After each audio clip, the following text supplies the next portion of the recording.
Question number 3, this is important, like June 2025 में आया है. What are the various forms of organisation, discuss the changing trends in the form of organisation in present context. तो ये बोलता है कि कौन से फॉर्म्स है ऑर्गेनाइजेशन के और जो चेंजिंग ट्रेंड्स होते हैं ऑर्गेनाइजेशन में अभी वो चल रहा है वो बताओ.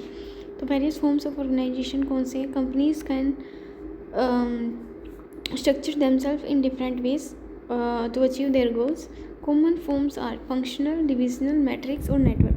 Functional में जो functions like employees are grouped by their functions, marketing, finance, production, HR. This structure works well for the small or single product companies.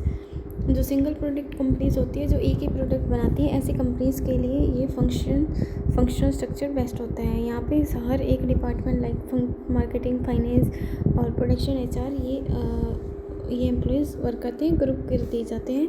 Divisional structure क्या होता है? The company which is divided into based on the product regions, customer segments. Each division operate somewhat independently. Functional structure में वो होता है जहाँ पे सिर्फ एक प्रोडक्ट पे ध्यान दिया जाता है, तो उसके हिसाब से हम एक क्या बताते डिपार्टमेंट बना लो या फिर एक ग्रुप बना लो एम्प्लॉयज़ का.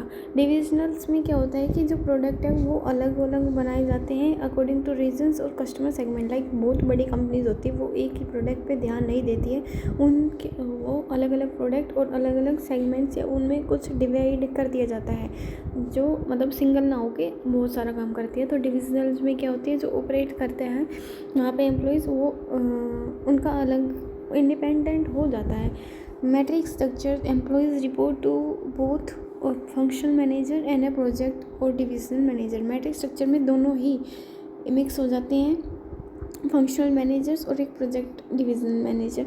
क्योंकि एक प्रोजेक्ट, मान लो कोई भी प्रोजेक्ट दिया जा रहा है तो उसके अंडर एक फंक्शनल मैनेजर्स को भी रिपोर्ट करना होगा एम्प्लॉयज़ को और डिविजनल मैनेजर्स को भी. This structure encourage flexibility and cooperation collaboration. Network structure में क्या होता है? The company works with external partners. Network में मतलब बहुत नेटवर्क टाइप हो जाता है. External partners, freelancers, alliances to achieve goals. This is common in tech and project based industries. जो टेक्नोलॉजीज़ वाली होती है उसके अंदर ये नेटवर्क स्ट्रक्चर बहुत यूज़ होता है क्योंकि यहाँ पे हम एक्सटर्नली पार्टनर्स बनाते हैं, फ्रीलांसर्स वगैरह होते हैं. तो ये एक टेक और प्रोजेक्ट बेस्ड इंडस्ट्रीज़ में यूज़ होता है नेटवर्क. मैट्रिक्स में दोनों को फंक्शनल और डिविजनल्स को रिपोर्ट करना होता है एम्प्लॉयज़ को. डिविजनल्स में क्या होता है कि उनको डिवाइड ही कर दिया जाता है, company is divided.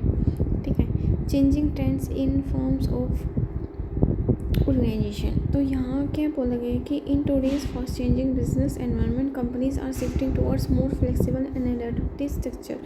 More flexibility, companies are moving away from rigid hierarchies to structures like matrix or network form that allow quicker responses to changes. More flexibility, उनको क्या चाहिए? जो अब आजकल के ऑर्गेनाइजेशन को फ्लेक्सिबिलिटी चाहिए, ग्लोबल कोलैबोरेशन भी चाहिए, एजिलिटी एंड इनोवेशन भी चाहिए. Companies adopt structure that foster innovation, speed like cross functional teams और पार्टनरशिप. तो ये होता है